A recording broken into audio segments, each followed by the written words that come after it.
So, hi, I'm Amy Cecil. I actually lived in DC for a decade, so I'm happy to be back at the Viz DC meetup from the comfort of my new home in very snowy Chicago. I've been a Viz practitioner for about 10 years. I co-founded the Data Visualization Society, and I'm an instructor at the Maryland Institute and College of Arts master's program in data analytics and visualization. So the four presenters you're going to see here tonight, the four presentations are by people that I had the pleasure of teaching in this program at MICA. As both an instructor in this program and a graduate of it, I'm thrilled to be able to introduce you to them and tell you a little bit about the program. The Data Analytics and Visualization program is an online cohort-based graduate program where the coursework is directly related to the field. It's a 15-month program that can be completed while working full-time. You'll take classes, or there's classes like visual storytelling, cognition and perception, and systems of data organization, and they're taken serially. So this year, the cohort of students also heard from some amazing speakers like Alberto Cairo, Nadi Bremer, Shirley Wu, Elijah Meeks, Kennedy Elliott, and of course, Viz DC's very own Amanda McCulloch. So at the end of the program, students develop and present a capstone project of their own choosing. The capstone project is a culmination of their graduate work and an opportunity to show off the skills that they have developed. These projects are then evaluated by external judges. For example, Ben was a judge this year, and after seeing these projects, he invited Corey, Sarah, Sergey, and Laura to share with Viz DC. So I am so proud of them, and I am so excited for them to share their work with you. So Corey is going to start us off. Okay, here we go. Let's make sure we don't mess up the screen share right off the bat. Pick the correct screen.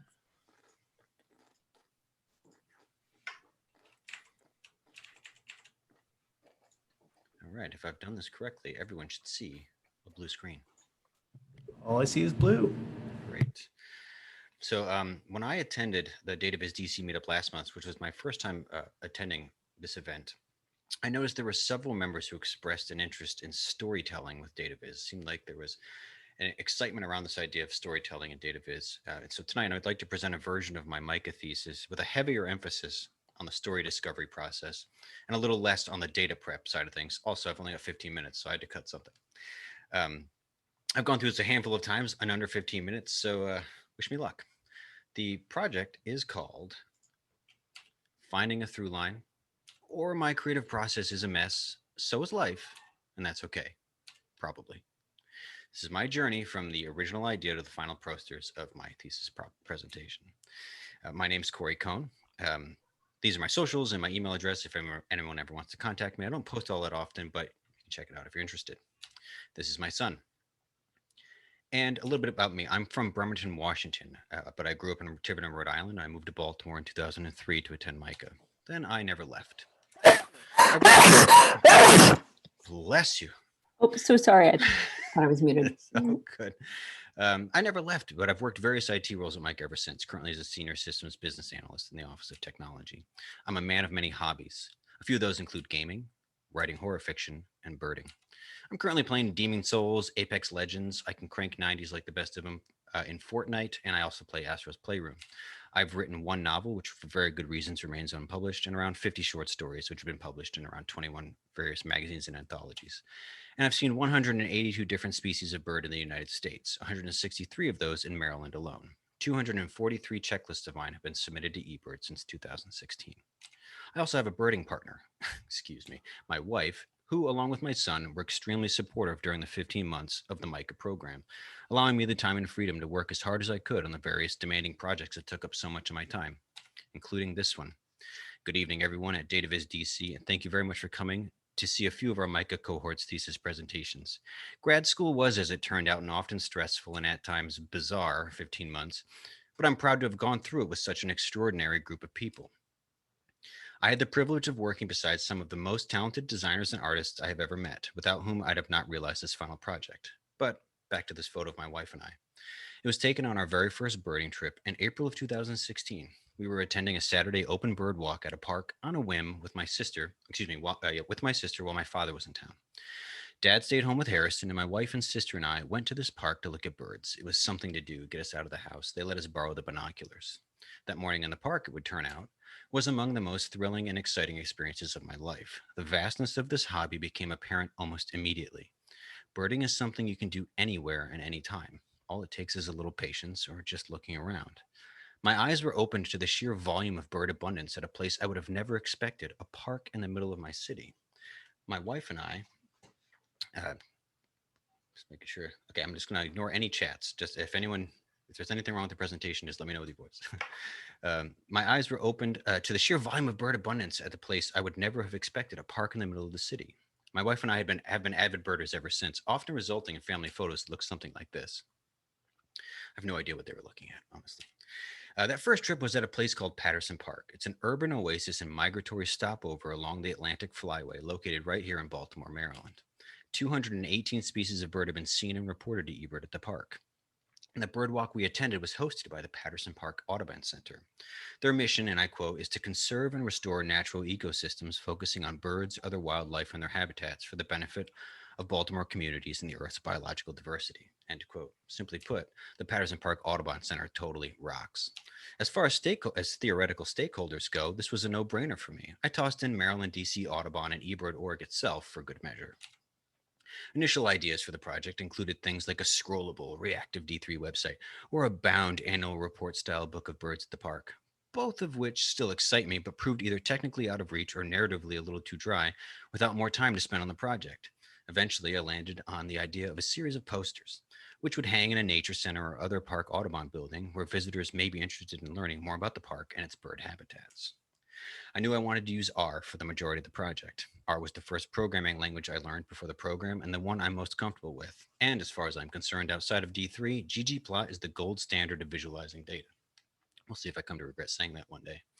Visually, I wanted to create something that found a balance between data art, which speaks to my own personal interest in abstract expressionism, and readable information visualization. I wanted to find this balance while also navigating what was certain to be a mountain of data that could very quickly overwhelm someone.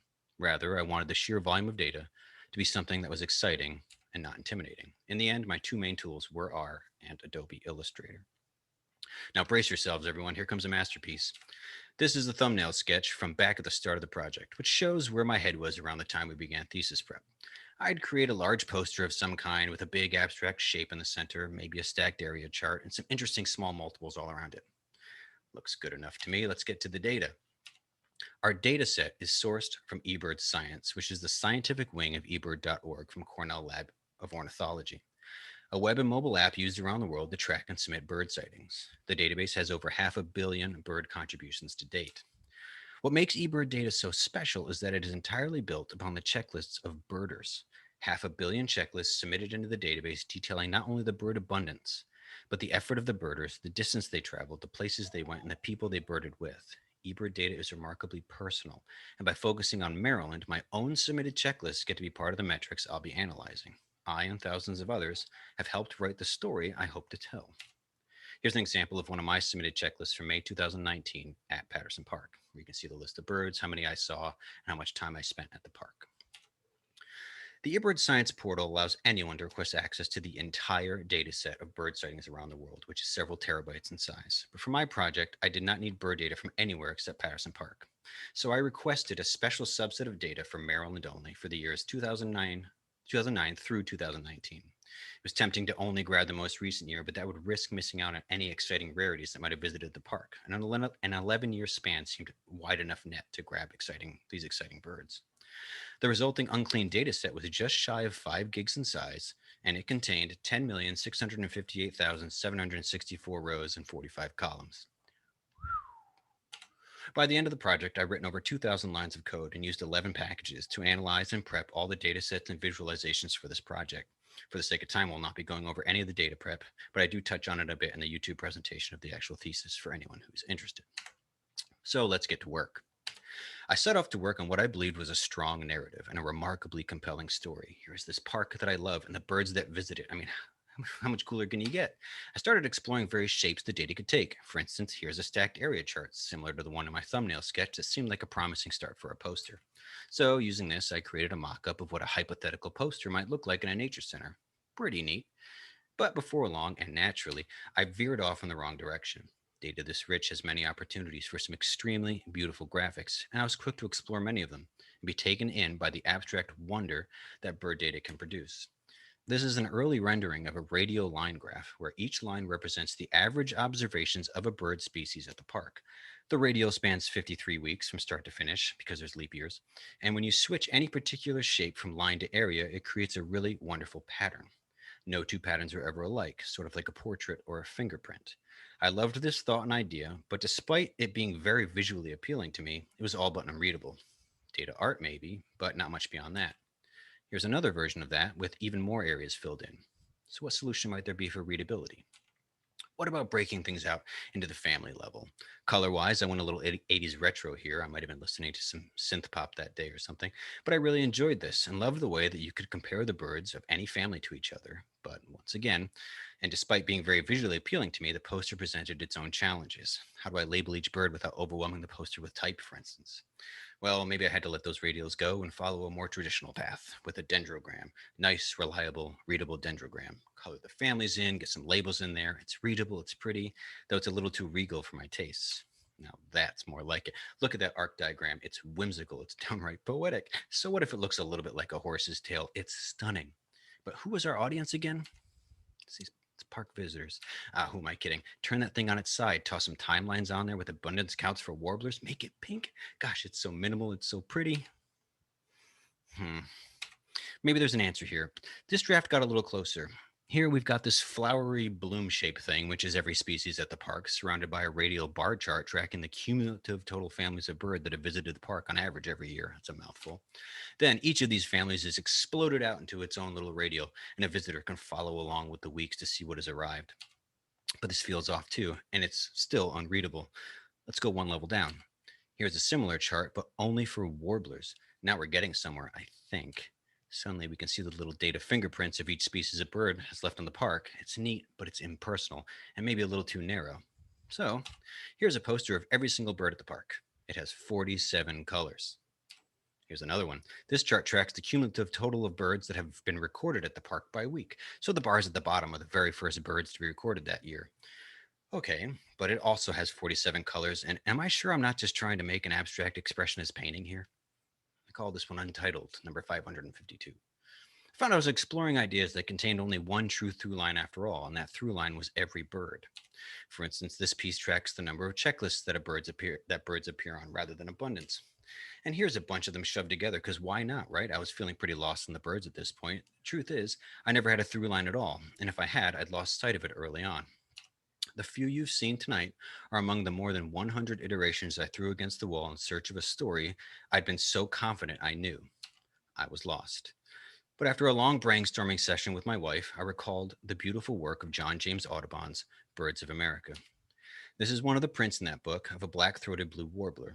I put together two sketches, data homages to these prints, one of a cedar waxwing and another of a yellow warbler.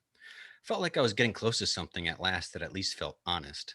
And after all this work, I realized I left out one other really important thing. This quote from my neighbor and friend, Erin Reed Miller. This is a quote from her. She is the education manager at Patterson Park Audubon Center. Though my data was in fact all the birds that had been seen at Patterson Park, it still felt like it could have been any park in the world. What is something special and unique to that park and their Audubon Center that could make these posters uniquely theirs? If you close your eyes and listen, it sounds quite a bit like birding in the park in spring or fall, especially the unmistakable song of the wood thrush. These are the priority birds of Patterson Park. Priority birds are birds identified by the Park Audubon Center in association with Audubon, Maryland, DC as those which would be most impacted by the center's conservation efforts in and around the city. They are the Baltimore oriole, the black-throated blue warbler, the chimney swift, the wood thrush, and the American woodcock. My goodness, I found my through line. You'll notice that in the final posters, I include many of the ideas and sketches I've shown already, though much more landed on the cutting room floor. The first poster highlights the priority birds themselves, listing how many birders have reported them, how many checklists they've appeared on, and how many weeks on average they are present at the park. The radials I've been so interested in this whole time make their appearance here as abundance guides. Beside each bird is a quick tip for how to find them. I've included a slope chart, which allows us to see if there has been any noticeable change in average sightings of each species from 2009 through 2019. The next poster is called The Birds of Patterson Park. The dendrogram makes its return here, but as a radial. The radial shape removed the regal aspect that wasn't as appealing to me while maintaining a readable chart that viewers can use to identify species, family, and order information about the birds at the park.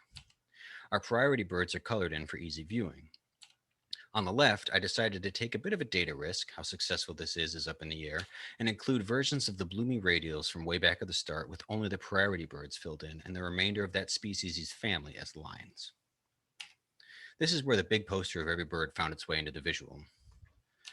Rather than assign a color to each family or bird, I colored only the priority birds. This way viewers can dig into the birds they may have been interested in, but the story of priority birds is preserved. And finally, my personal favorite of the bunch is a guest book for the park. This poster explores checklist data with a special emphasis not only on the priority birds, but also on select rare sightings during the date range. There really isn't much as exciting as seeing the rare tag on a bird you've entered into a checklist. On eBird, if you've spotted a particularly rare bird, it blasts an email to anyone on the rare bird mailing list and alerts them to your find. I'm talking about thrilling. This felt like a great place to highlight a few select exciting rarities, like the black-bellied whistling duck of 2016 or the snowy egret in 2012. At the top, a lollipop chart indicates how many people have reported seeing each bird, and in the middle, the dot sizes represent the number of checklists on average a bird appears on in any given week.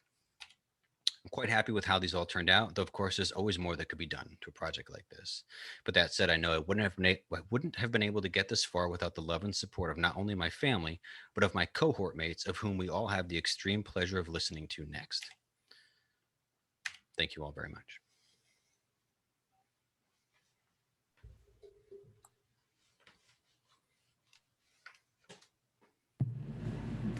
Thank you, Corey. That was incredible.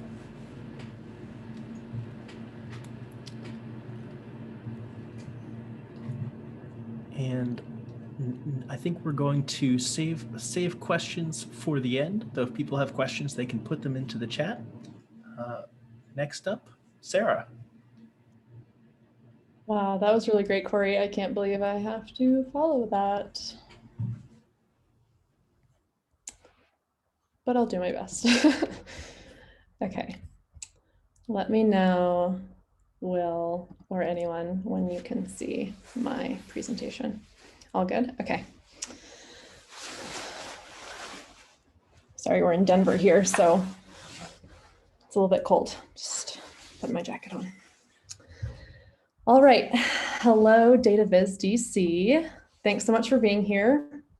My name is Sarah Fossen, and I'm going to be taking you through some highlights and lowlights of my process of building a visual narrative on the legislative roots of mass incarceration in the US.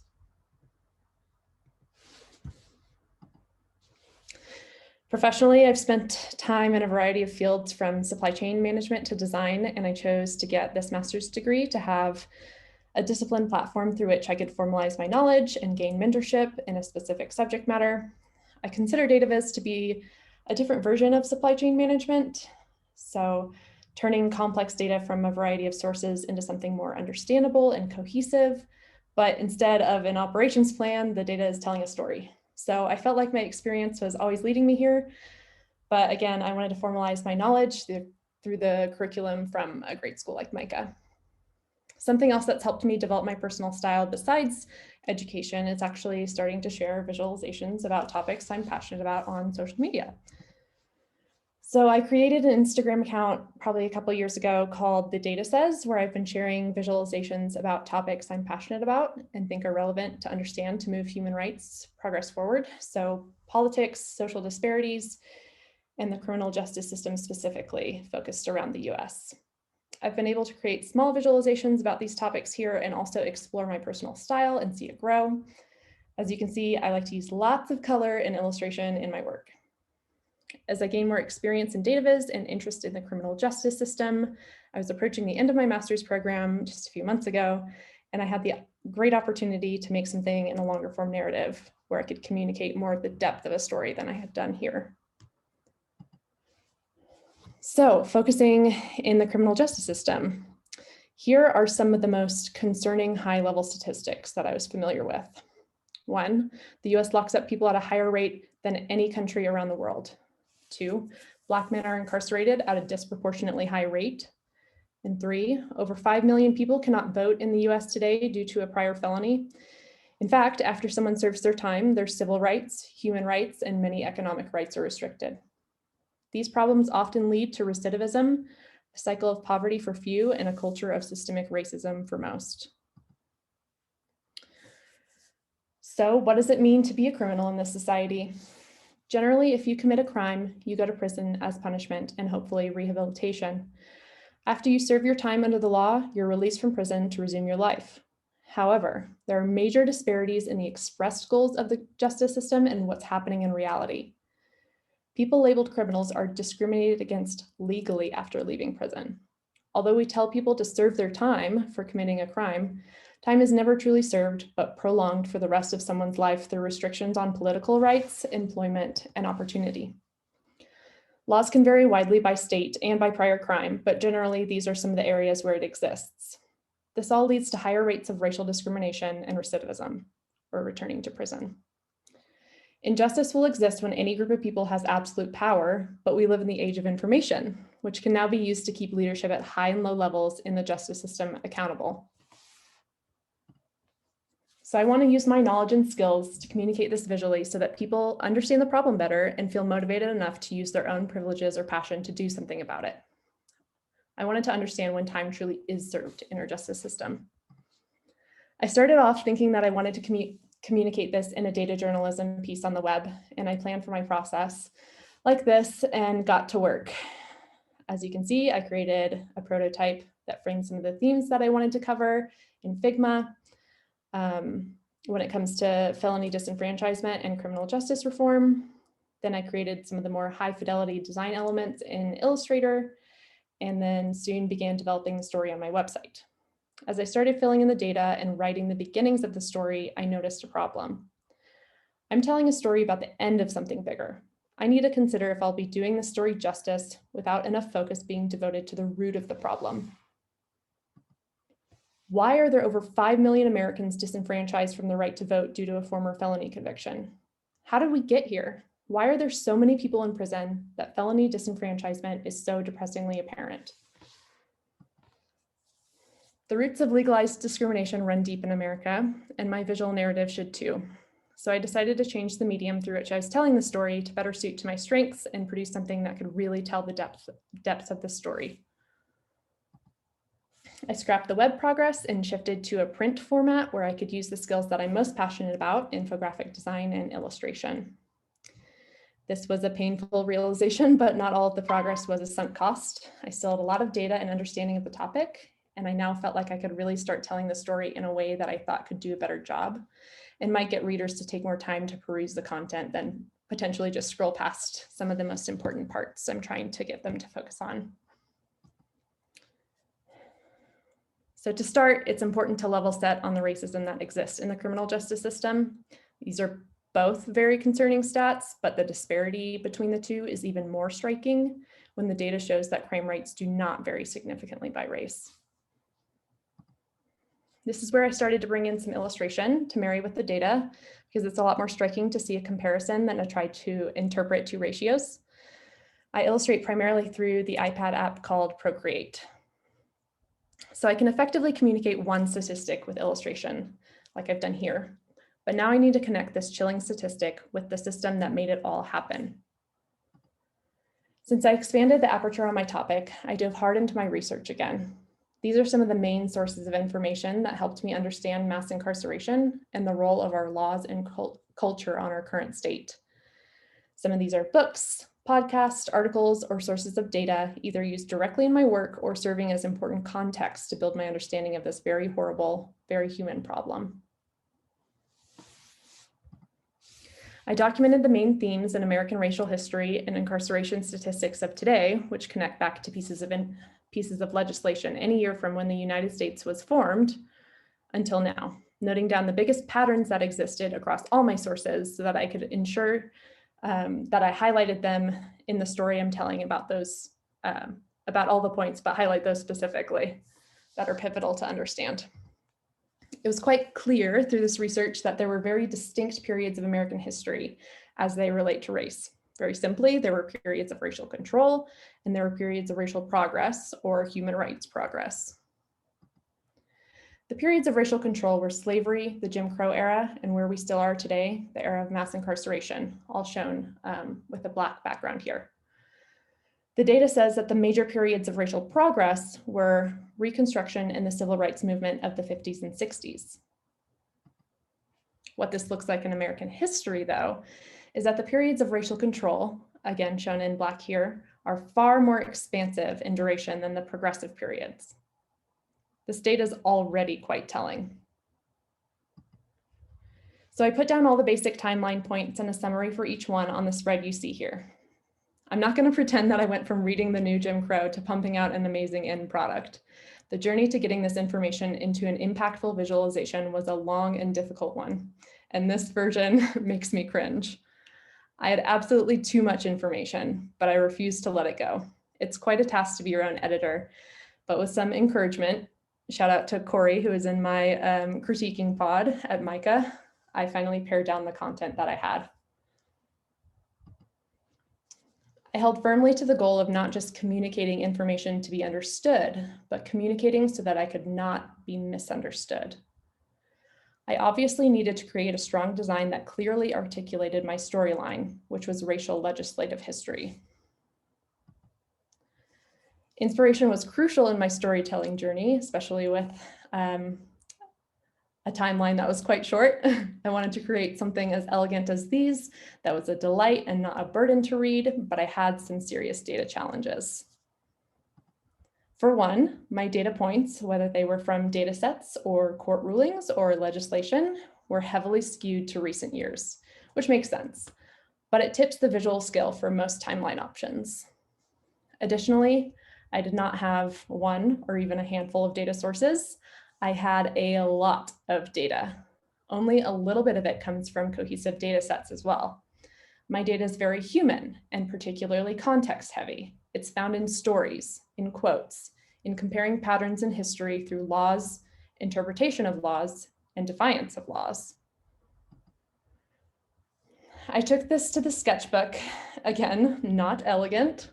I spent more time than I care to admit thinking about timeline designs and drawing different types of lines and trying to see if small paragraphs of text would fit inside of it. But often the more fanciful you get with a visualization, the harder it can be to read and interpret. So I didn't want to lose my audience to my ego that wanted to build something absolutely spectacular and new with this data. None of the forms I was trying were seeming to work, so I revisited my themes. These periods happen one after another, and you could almost say they're cyclical, with a period of progress coming after a period of control. I shifted my timeline design concepts to be focused on shapes that would communicate the cyclical nature of this pattern, and finally created something that I thought could work as a final design. I developed this concept in Illustrator and started plotting all of my historical points and where I might add more data. Because of my skewed timeline, if I were to put all of the data points and periods of history on the actual visualization itself, the graphic would be overwhelming. I also wanted to add some of the key figures that enabled this timeline to exist on the graphic itself, again, bringing illustrations to my data viz to bring the content to the next level and allow it to be more relatable. I illustrated these political figures who were crucial in changing or perpetuating systemic racism through legislation or the communication and normalization of that legislation. In a sense, these are some of my dataset creators because their actions heavily shaped the history of United States racial policy and culture. I expanded on my visualization, transforming it into an infographic with several different pieces of data that support the story I'm driving through the spread, and with supporting historical context that I didn't want to lose listed essentially as reference material on the right side, along with my key players.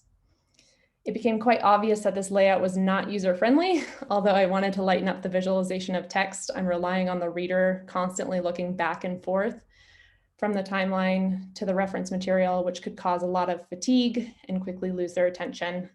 Again, I need to make sure I'm communicating so that I cannot be misunderstood, which means that I need to make some more editorial decisions so that all my data, which I consider quite fragmented, doesn't come across as disjointed to the reader as well. Through some helpful editorial comments from my cohort and others that I ran my project by, I was able to balance the information a lot more effectively by reformatting the design and how it fits with all the necessary text. Both are essential data, just in different formats. My main timeline events are central. The supporting evidence and role of political figures would support the main event from the side. The text I shaped on this page explains some of the nuances of historical events and laws that criminalize Blackness, but how do we see in the data how these things have led us to a system of mass incarceration? Well, we do have good data on that, and it's quite dramatic. Maybe take a moment to think about why that might be the case. These are policies that were enacted by some of the key players in the timeline graphic that I showed. These policies directly attributed to spikes in law enforcement funding, incarceration rates, and drastic drops in federal rehabilitative programs. I'm not trying to say that we shouldn't have a justice system or prisons in America, but once you understand the motivations of politicians who tugged the strings on these events, you understand that this is completely unnecessary, inappropriate, even brutal. Maybe it was living in DC for 3 years before moving to Denver that has me jaded, or maybe it's just all the research, probably both. But this is called sowing fear into the public for political gain. We still have over 2 million people behind bars in the US. If we want to contextualize that, let's take a look at countries similar to the US and compare rates of incarceration rather than grand totals.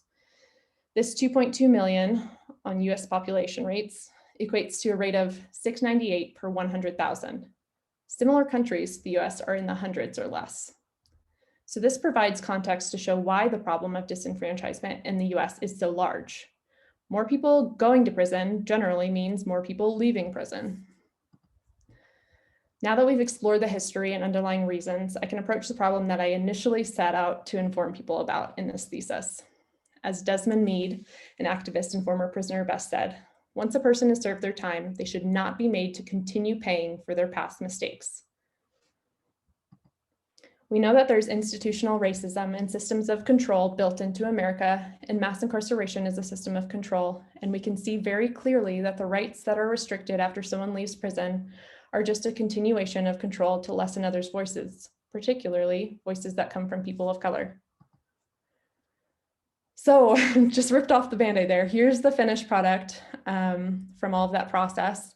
It's intended to be read and perused in detail based on the print format that I designed it in and the text that I felt that I still needed to include to provide enough context on the topic. So I'll send you all a link on Zoom so you can read through it and get a further level of detail and understanding of this topic. That's all. Thank you.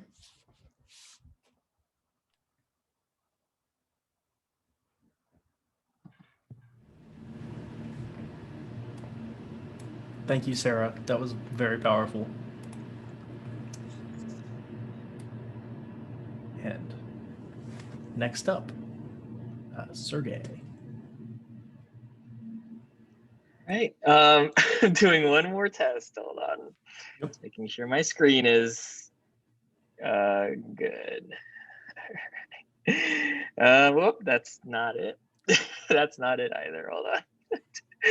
Okay, there you go. Can everyone see my screen? Looks like Keynote. All right, sounds good. I'm gonna keep it, well, nah, I should probably put it on the full screen. Still looks good. Hello, everyone. Glad to be here. What I will be presenting is my thesis project around my final product for federal student aid, or at least a conceptual product for federal student aid.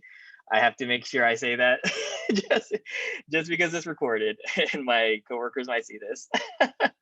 And apologies, I'm going to be a bit informal, so apologies for my crassness sometimes. All right, before I get started, a little introduction about myself. My name is Sergio Villamera. I am from Richmond, Virginia originally, but after receiving a job offer from the U.S. Department of Education, I moved up here with DC to DC, and I am currently working as a digital communication specialist, managing primarily all email, push, SMS communications that come through federal student aid. So if you ever see a CARES Act email or FAFSA email, I have reviewed and approved at one point or another. So apologies and thank you. Previously, before I worked at the U.S. Department of Education, I worked as a marketing manager for a data visualization startup in Charlottesville, Virginia. So sort of a weird pivot from what I do now.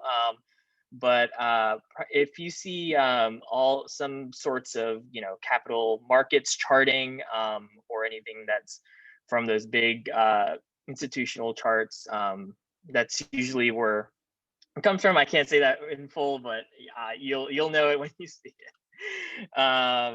Yeah, and I guess the other thing that I want to mention is, in addition to my work at the U.S. Department of Education,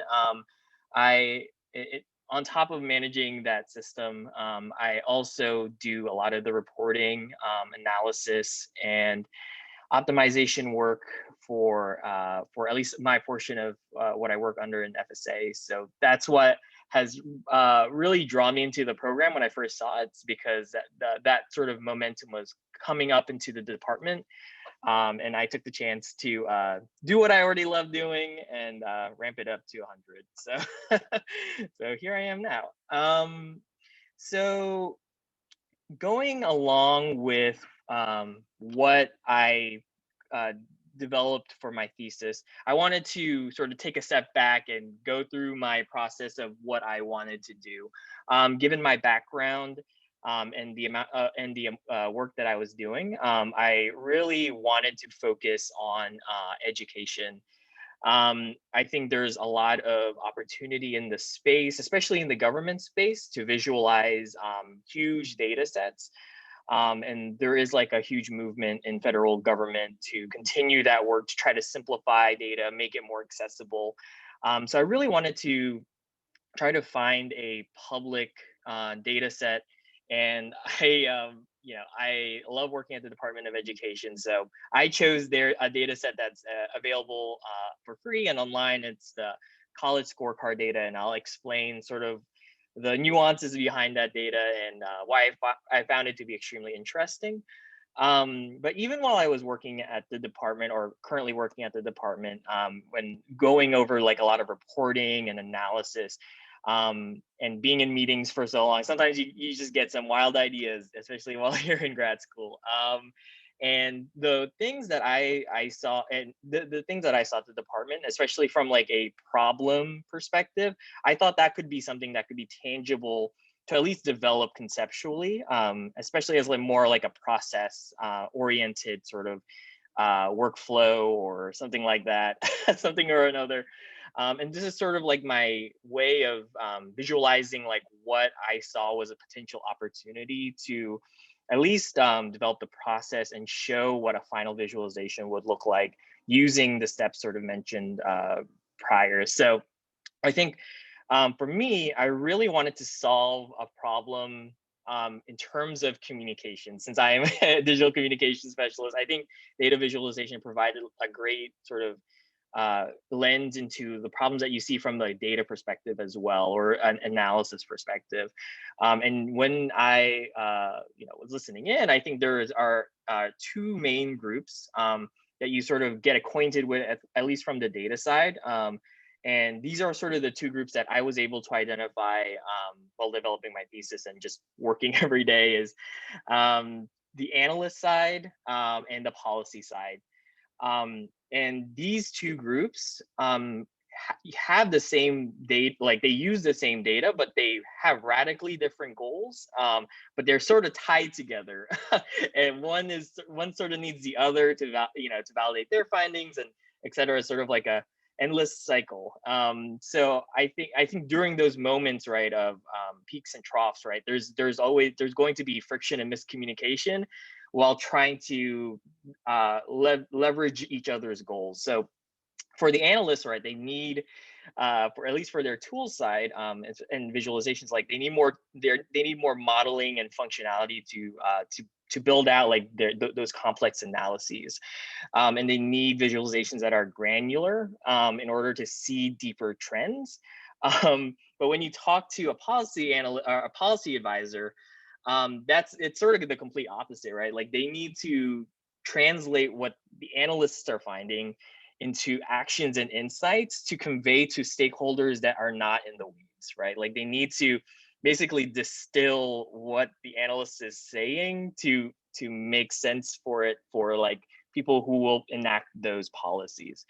And as you can see, there's like a huge, especially there's going to be a huge friction when they're you know, debating ideas about like how the data should be conveyed, and there's a lot gets lost between the emails, the meetings, the frustration of trying to convey something into its most pure form. And so that's what I wanted to focus on, is to see if there is a way to solve that problem using data visualization.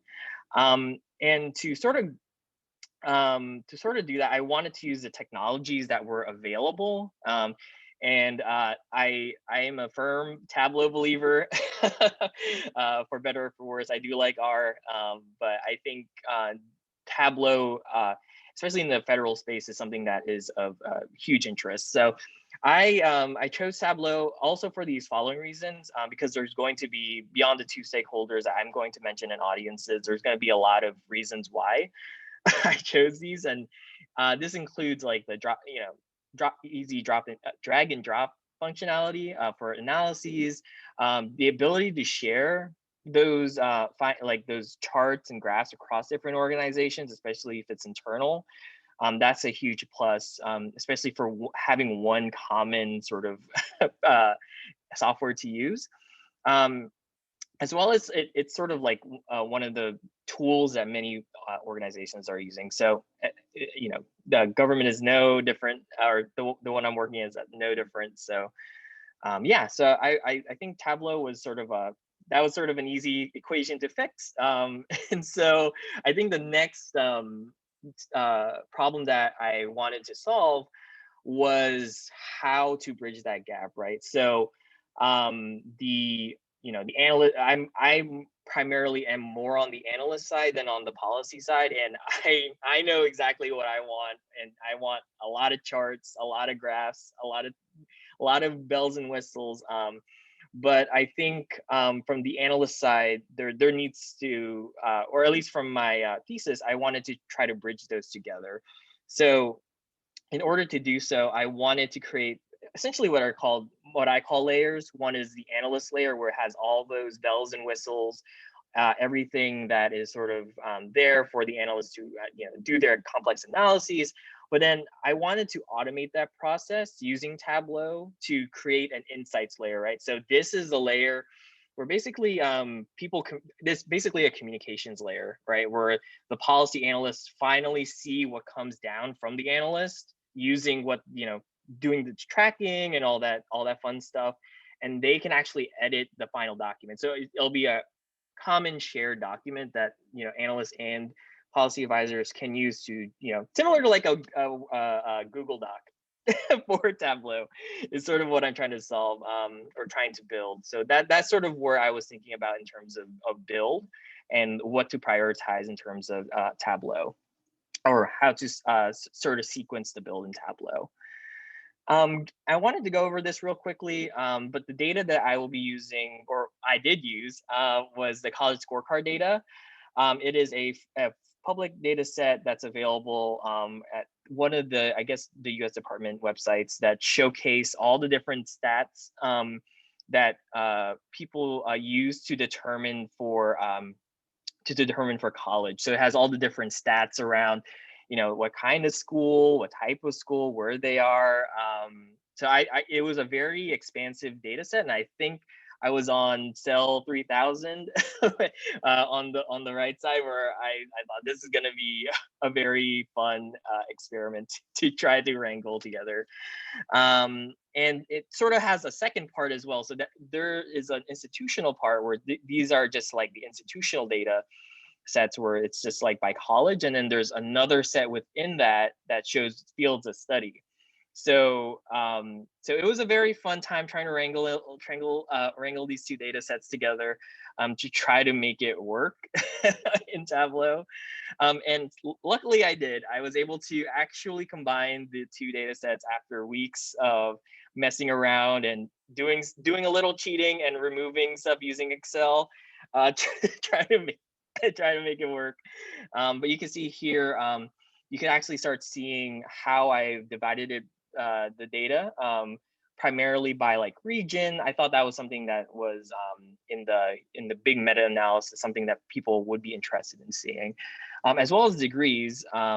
So I started getting there in terms of developing the process. So as long as the charts are there, I think we're all good. But I did have a lot of questions and a lot of doubts about the data set, especially around like how many data variables are actually valid.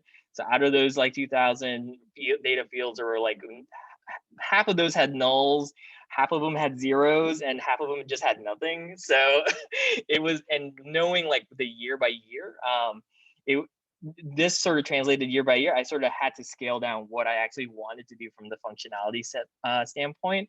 The other question was around like the common identifiers between like the two data sets that I was working with. So luckily they did have a common ID, but I had to do a lot of cleanup to make sure that they all aligned to each other. Some values didn't really necessarily match. So I took it step by step.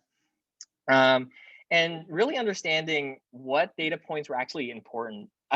Out of the 2000, I wanted to make sure that I took the time to narrow it down to 2000 to maybe 5 or 10. So that sort of goes into my audience. So I actually was able to talk to a policy advisor at the Department of Education, as well as a education, an analyst, not necessarily a policy analyst, but an analyst, to sort of ask how do you use the data, instead of me guessing around for maybe a month or so. So I went ahead and asked them, and these are, again, as mentioned before, there's people who analyze it and those who sort of translate it. That's how I sort of see it, at least. And this is actually the feedback that I got from one of the analysts. This is, I thought this was extremely important to finally narrow down what was important to build, because being able to understand like, oh, okay, so you need earnings, you need debt, you buy these particular institutions and fields of study.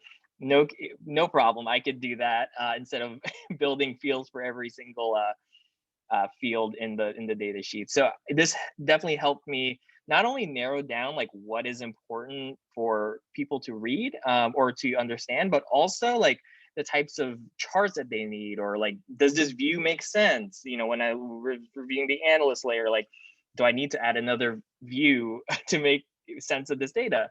So I thought this was an extremely helpful, and I'm very thankful if one of my colleagues sees this, I'm very thankful for you taking the time to review and give extremely helpful feedback. So what I did after that is I took all the all that data, all that review. Oh, I also did a quick review with the policy advisor, so I will not discount his work help as well. And then I sort of divided it into basically like, what is the most important parts of the chart. This helps me sort of lay the foundations for the Tableau dashboards, to say like, oh, is ease of use important? Should it be easy to edit? And so I sort of divided them into these two camps of requirements, just so I have a set roadmap to make sure that when I build the final visualizations on Tableau, I have checked all of these boxes. So this was a very important exercise for me, because I do get a little scatterbrained sometimes when I build Tableau dashboards. And then the other thing that I was thinking through was the communications considerations. This is something that's sort of out of the build of Tableau, but just thinking through like, what do these people do and use the Tableau dashboard for? And so just putting myself in their shoes, I'm sure someone will send an email with the chart. So it has to be readable at the smallest interval. It also needs to meet some of the standards for the internal presentation. So making sure it can be scaled up or down in terms of analysis and interpretation. And then finally, with that publication view or that policy view, I think the visualizations when you are building it need to match up to the expectations of a paper. I think that was sort of like my high end goal, is to try to replicate a publication without additional work for the policy advisors. So yeah, so this is so these are the wireframes and concepts that I sort of did to build, to take all that in and put it into just 3 dashboards for now. So playing around with these, and the analysts did review this a second time and a third time, and eventually we got to a good consensus. And this is sort of the publication view. So sorry, I split this up into 3 parts, but it's essentially just one scrolling Tableau page that connects to those dashboards where the data will automatically feed into this publication view. So yeah, so this is sort of, I don't know if I have time for a demo. I just pulled up my Tableau just in case. But this is the sort of final view of everything that I sort of explained about like the process. And I think this met a lot of the requirements for the analysts and the policy advisors, especially around the publication view. They said they've never seen anything like that before. So I will give myself a little pat on the back because that's a very hard sort of praise to get, especially in the federal space. So I think this is something that, you know, if it's not adopted, I will not cry about it. But this is something I think from like an ethos perspective, I thought this was a very, very enlightening process, especially as we continue to do other Tableau projects or data reporting, analysis, etc. Yeah, so that's it. And I don't know if I have time for I don't know if I have time for a Tableau presentation. I think you've got a few minutes. Okay. I will. I haven't fired this up in so long. Oh, and a quick disclaimer for the recording: this is not an official dashboard. I had to talk to my UX designer colleague on that, so I removed the logos. So yeah, so this is basically the dashboard in a nutshell. So as you can see, fingers crossed, it will sort of automatically filter by what you sort of lay out. So you can see it starts populating by state, by region. So these were the important things that, again, like the analysts and the policy advisors wanted. So I just built a easy to view build of this. And this is like the overview section. I won't go through everything, but I did want to show how it sort of automatically updates. And you can actually see this is actually a different data set. So I was able to connect the overview data set with the earnings, which is the fields of study data set, and it populates automatically. And this was an important piece of feedback that I got, was being able to translate what you do from one dashboard to another. So I had to make sure that that functionality translated over. I know it's sort of built in, but you have to sort of cross your T's and dot your I's. Yeah, on that one. So as you can see, this is like the exploratory dashboard.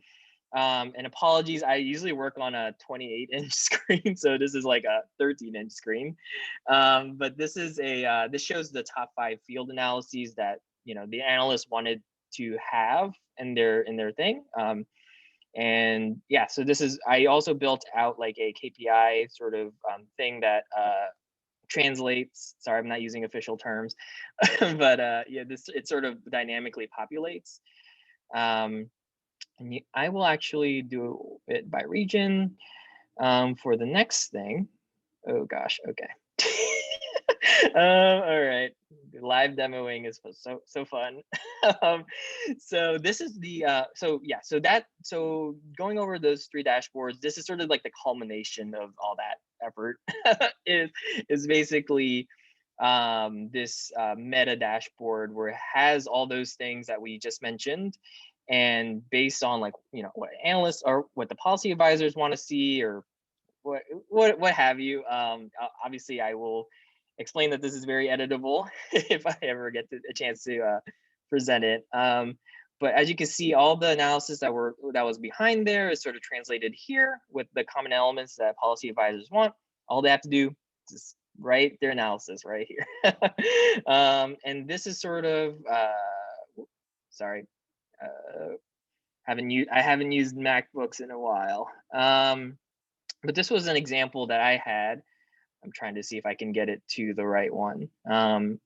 So this is one for region 5. Well, let's see if that works. But the idea is still there. So this is like an example of like a fully written like analysis. I try to do my best. But oh, yes, it is. Yeah, so this is like, this is like an example of like how you would actually use it. Where you get the analysis together, you get the common elements. Obviously, you can build and rebuild as needed, but it will have the final sort of final draft here. And I believe you can actually, I did try this out at one point. You're able to export it as an image. So you can actually, send it out as a paper.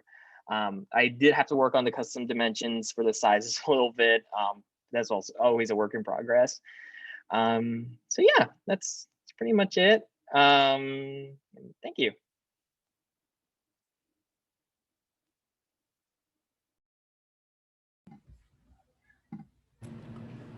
That was excellent. Thank you. And again, if anyone has questions, they can put them in the chat and we will discuss a little bit afterwards. Laura? Sure.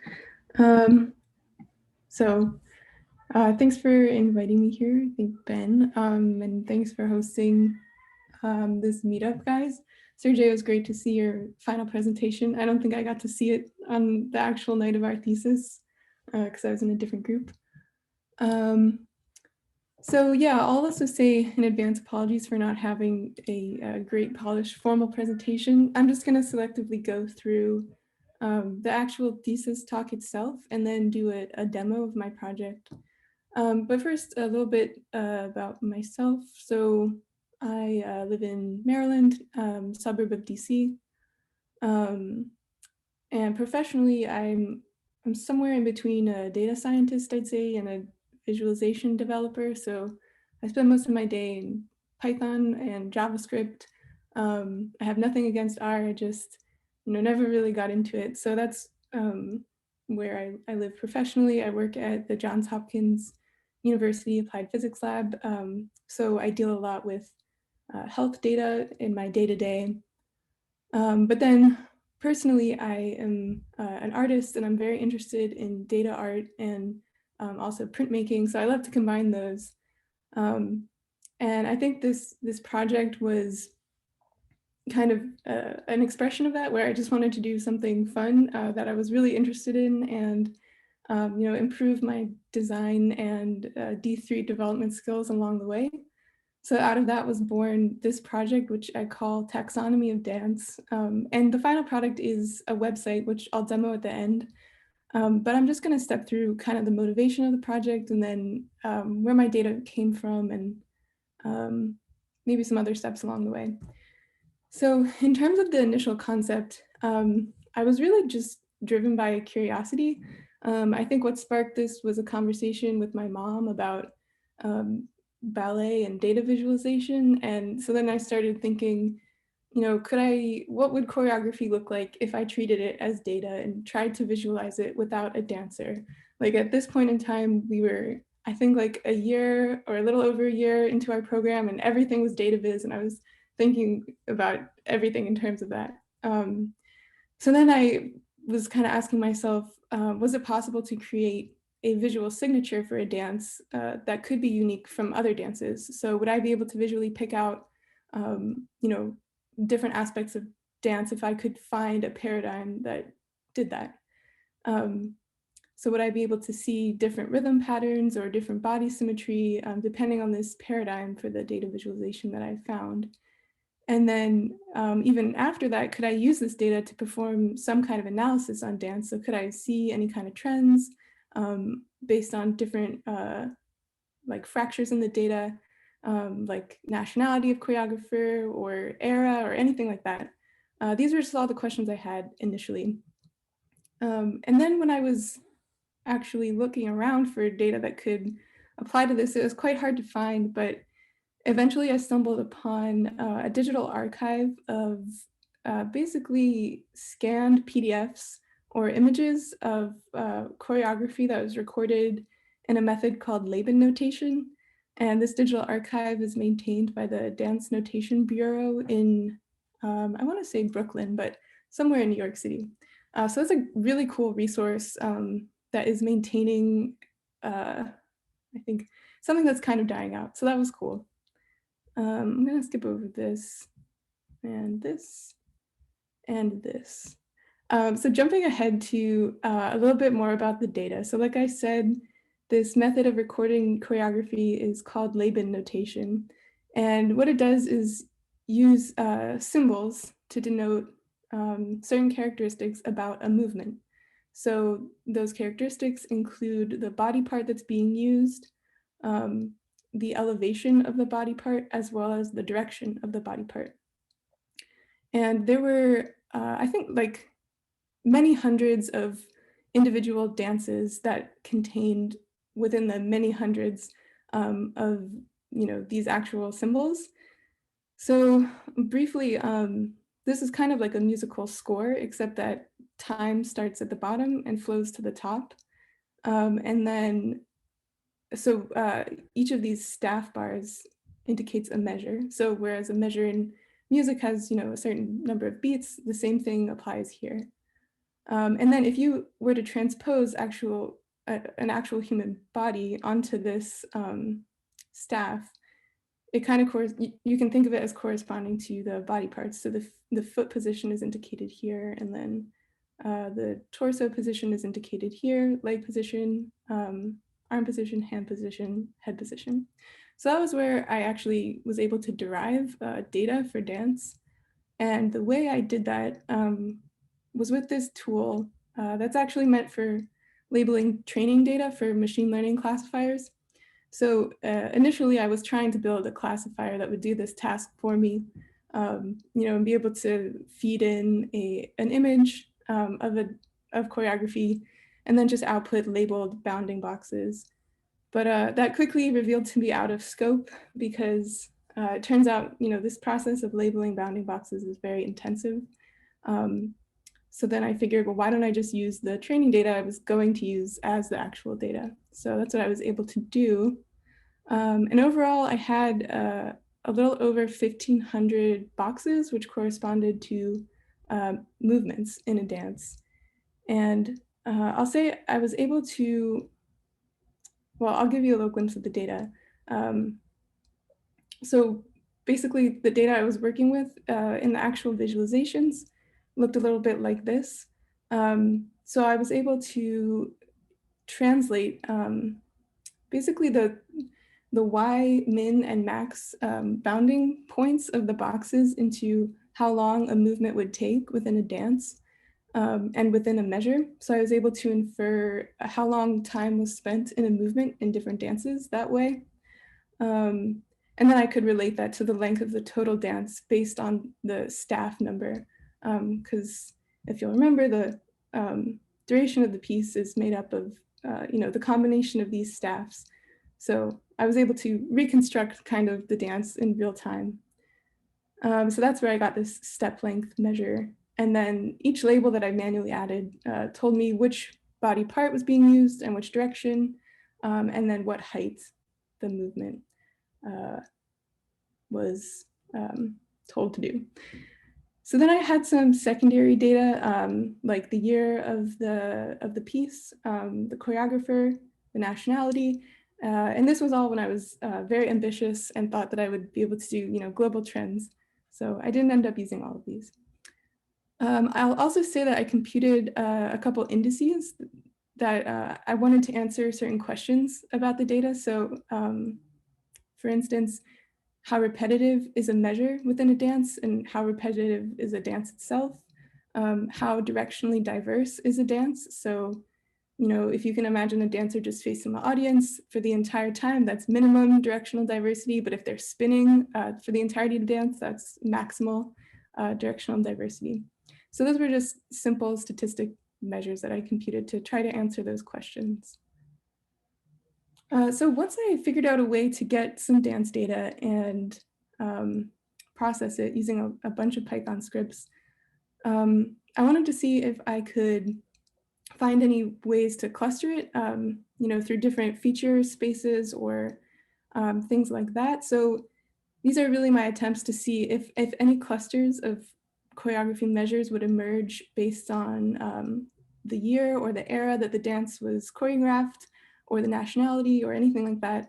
But unfortunately, just with 9 labeled dances, it was really hard to find any significant clustering. So that didn't really pan out, but something that was kind of a byproduct of that were these more illustrative shapes that I think are still informative about a dance piece. So each of these 6 plots represents a different dance piece, and each of the dots within the plots are measures within that piece. And so I plotted all these measures within the feature space of repetition index on the y-axis and that directional diversity index on the y-axis. Did I say y? I don't know.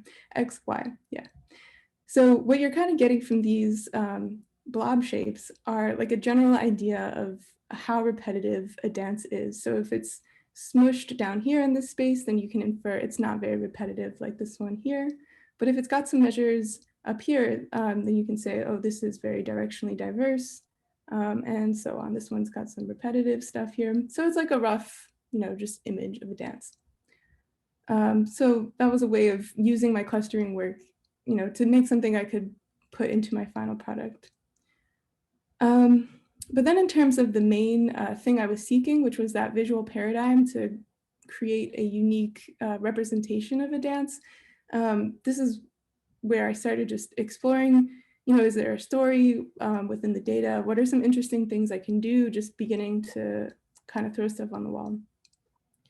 So initially I was interested in radial layouts.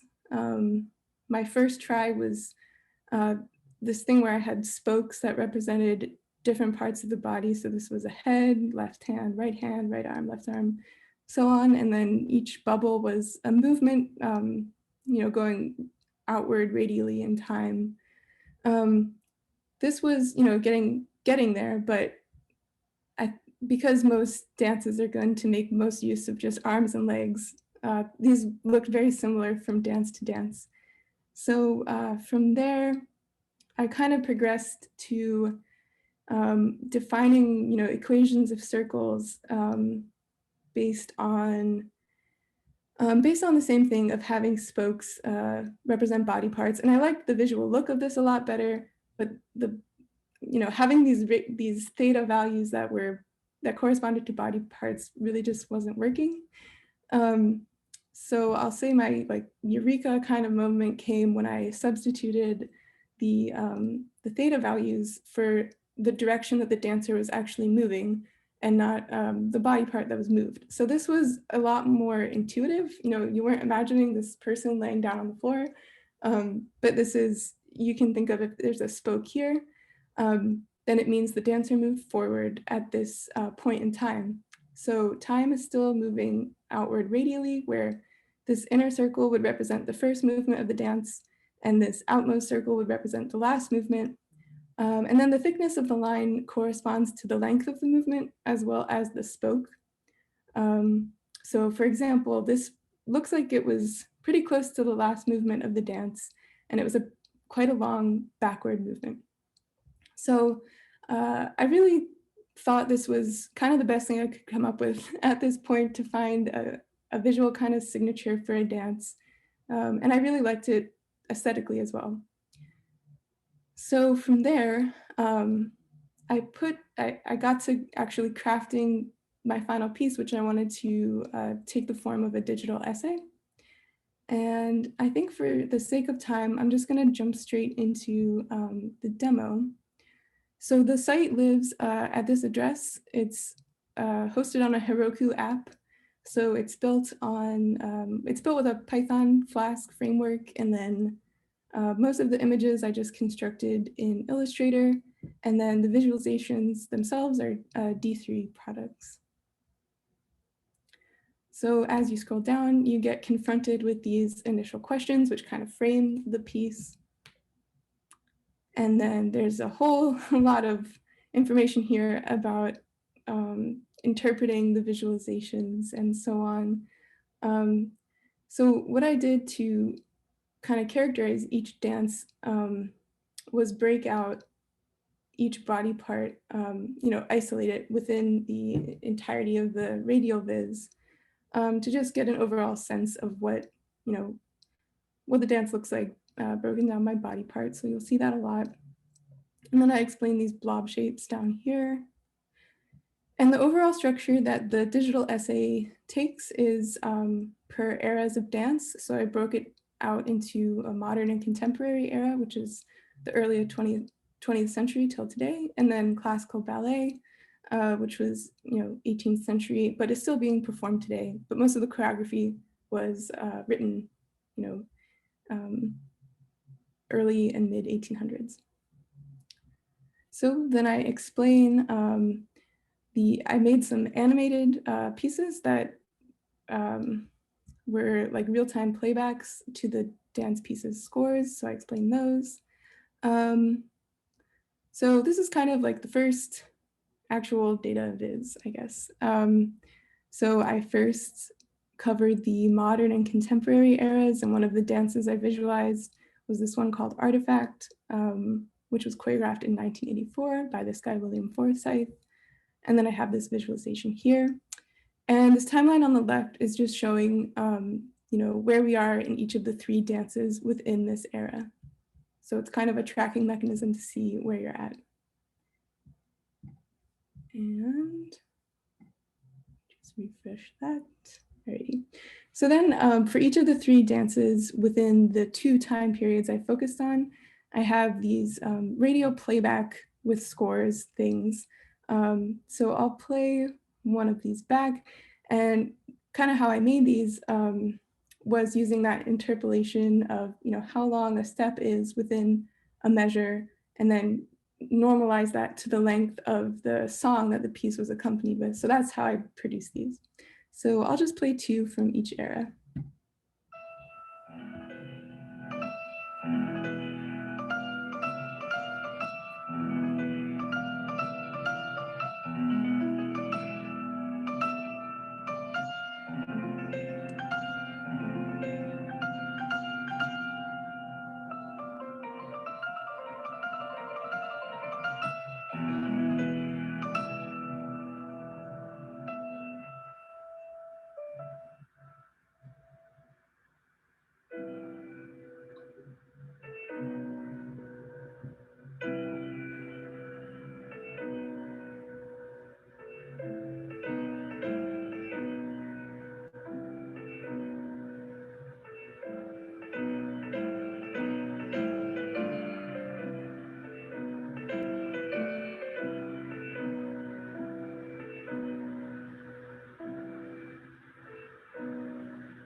So then moving down, I have kind of an overview of the era featuring all the visualizations that I created.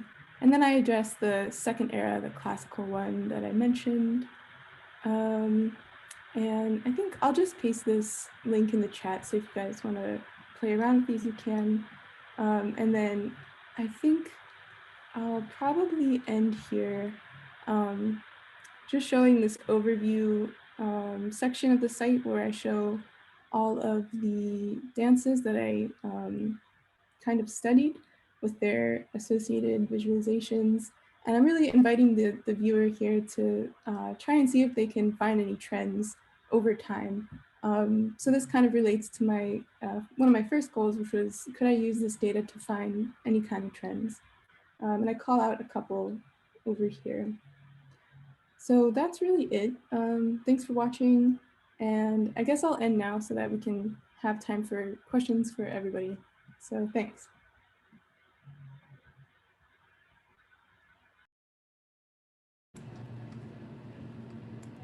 Thank you. That was great.